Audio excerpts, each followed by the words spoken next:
बहुत समय पहले एक छोटे से गांव में एक किसान माधव रहता था।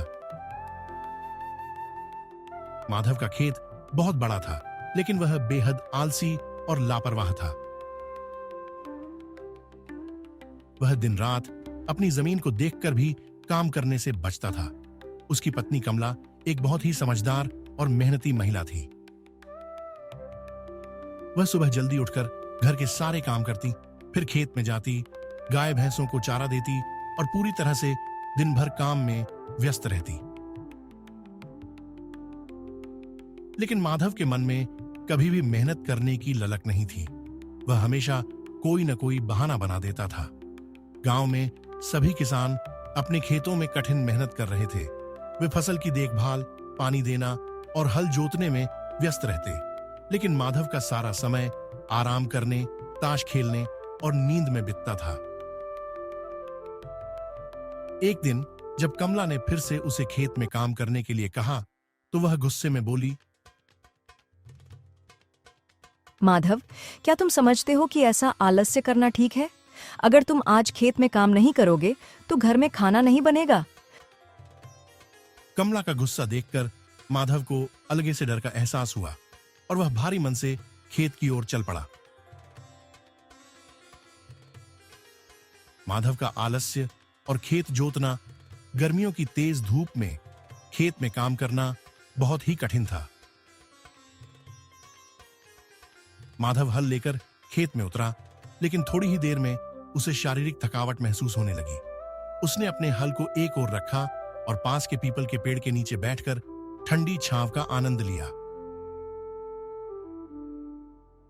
वह खुद से बड़बड़ाते हुए सोचने लगा, कभी कभी तो मेहनत करने का मन करता है, लेकिन यह धूप और गर्मी सच में सहन करने से बाहर है। वह न जाने कब नींद में चला गया और सोते सोते उसके सपनों में सोने के ढेर थे। जब उसकी नींद खुली तो उसने देखा कि सामने एक बूढ़ा साधु खड़ा था। साधु के लंबे सफेद बाल और दाढ़ी, उसकी गहरी आंखों की चमक और उसके हाथ में लकड़ी की छड़ी एक विचित्र आकर्षण का कारण बनी। साधु का दर्शन और अलौकिक संदेश साधु ने बड़े आराम से कहा, बेटा, क्या तुम मुझे थोड़ा पानी दे सकते हो? माधव ने हड़बड़ी में अपना घड़ा निकाला और साधु को पानी दे दिया। पानी पीने के बाद साधु बोले, मुझे बहुत भूख लगी है, क्या तुम्हारे पास खाने के लिए कुछ है? माधव ने बहुत दुखी होकर जवाब दिया, महाराज, मेरे पास तो खुद के लिए भी कुछ नहीं है। मेरी पत्नी ने कहा है कि जब तक मैं खेत में मेहनत नहीं करूंगा तब तक मुझे खाना नहीं मिलेगा। साधु मुस्कुराए और बोले, तुम्हारी यह जमीन बहुत ही खास है। अगर तुम इसमें मेहनत करोगे तो तुम्हें सोना मिलेगा। माधव ने आश्चर्य से पूछा,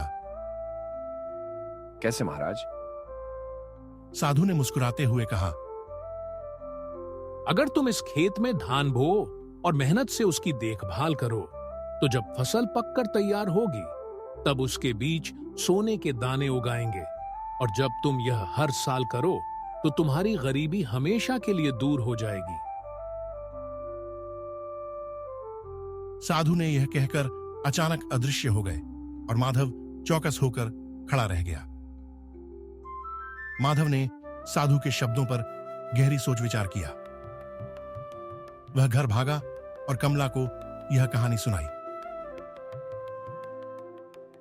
पहले तो कमला को यह सब अविश्वसनीय लगा, लेकिन माधव की जिद ने उसे मना लिया। कमला ने कहा, अगर तुम सच में यह कर रहे हो तो मैं तुम्हारे साथ रहूंगी। तब दोनों ने मिलकर पूरी रात खेत जोता और धान के बीज बो दिए।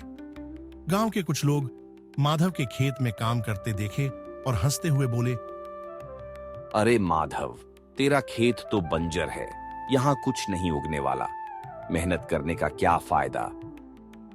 कुछ लोग और बोले, देखो, हम आराम से अपने काम में व्यस्त हैं और तुम बिना किसी फायदे की मेहनत कर रहे हो।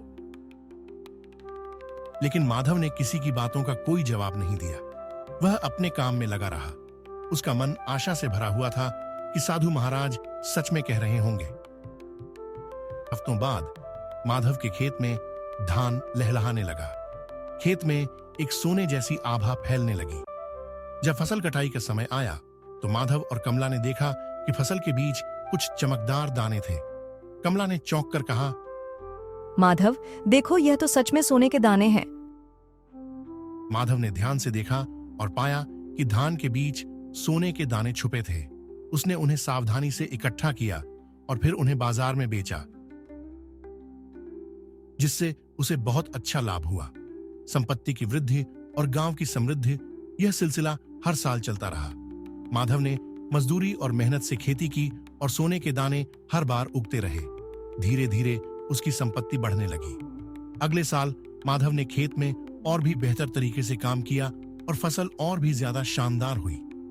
अब उसके पास इतना सोना था कि उसने गांव के लोगों को मदद करनी शुरू कर दी। गांव के लोग जो कभी माधव का मजाक उड़ाते थे, अब उससे सलाह लेने आने लगे। वे भी यह जानना चाहते थे कि माधव ने अपनी जिंदगी में इतनी संपत्ति कैसे बनाई। माधव मुस्कुराकर सभी को समझाया कि यह कोई जादू नहीं है, बल्कि यह सब मेहनत और ईमानदारी का फल है। गांव में बदलाव और प्रेरणा, माधव ने न सिर्फ खुद की जिंदगी बदली, बल्कि अब उसने गांव में बदलाव लाया। अब सारे गांव के लोग भी अपनी फसलों पर ध्यान देने लगे। गांव में सबका जीवन सुधरने लगा। माधव का नाम पूरे गांव में आदर्श बन गया। हर कोई जानता था कि अगर आप मेहनत करें तो सपने सच हो सकते हैं।